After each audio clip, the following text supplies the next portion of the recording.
Pernahkah kamu berpikir, kenapa kartu kredit atau ATM dari bank manapun bisa masuk pas ke semua mesin EDC? Atau kenapa kertas A4 yang kamu beli di toko manapun ukurannya selalu sama dan pas dengan printermu? Jawabannya ada pada satu nama, ISO. Tapi, apa sebenarnya ISO dan bagaimana sejarahnya? Yuk kita bahas. ISO yang punya standar teknis berbeda-beda akhirnya sepakat untuk bicara dalam satu bahasa yang sama. Semuanya berawal sebelum Perang Dunia II, tepatnya pada tahun ke-1926. Ada sebuah organisasi bernama ISA, singkatan dari International Federation of the National Standardizing Associations.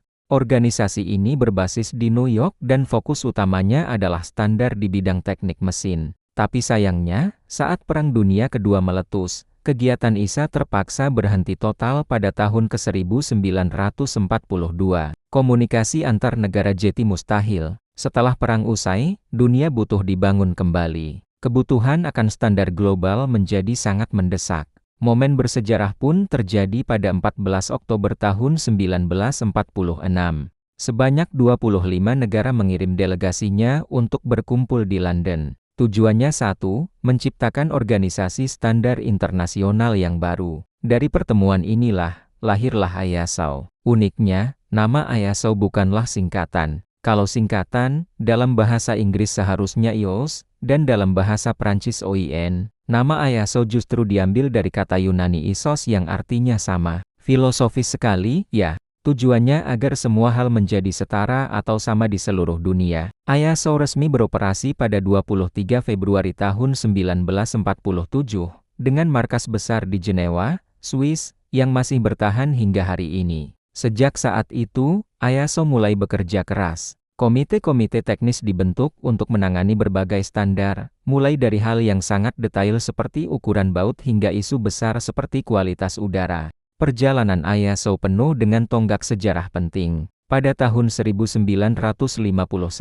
standar pertama mereka, ISO atau R1, dirilis. Ini adalah standar tentang suhu referensi untuk pengukuran panjang dalam industri. Mungkin terdengar teknis, tapi ini adalah langkah pertama yang sangat fundamental. Lompat ke tahun 1960-an, ISO membuat gebrakan besar dengan merilis standar untuk kontainer pengiriman. Standar ini merevolusi perdagangan global. Bayangkan, kapal, kereta, dan truk di seluruh dunia bisa mengangkut kontainer dengan ukuran yang sama. Logistik menjadi jauh lebih efisien. Pada tahun 1987, lahirlah salah satu standar ISO yang paling terkenal, ISO 9001 tentang manajemen mutu. Standar ini membantu perusahaan memastikan produk dan layanan mereka konsisten dan berkualitas tinggi. Mungkin kamu sering melihat logo ISO 9001 di berbagai produk atau perusahaan, kan? Seiring berkembangnya zaman, ISO juga ikut beradaptasi. Menjawab isu pemanasan global, pada tahun 1996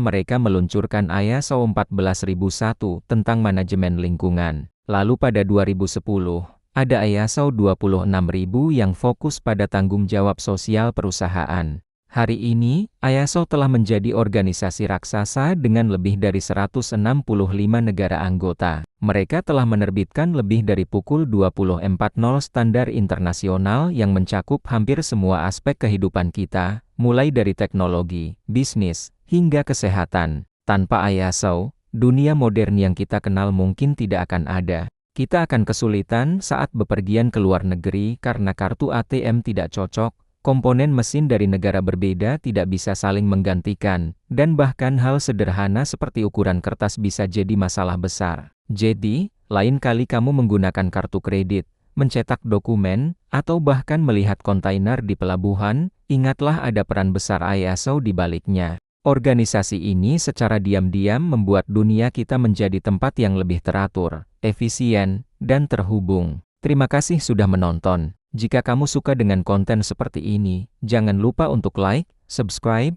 dan nyalakan lonceng notifikasinya ya. Sampai jumpa di video berikutnya.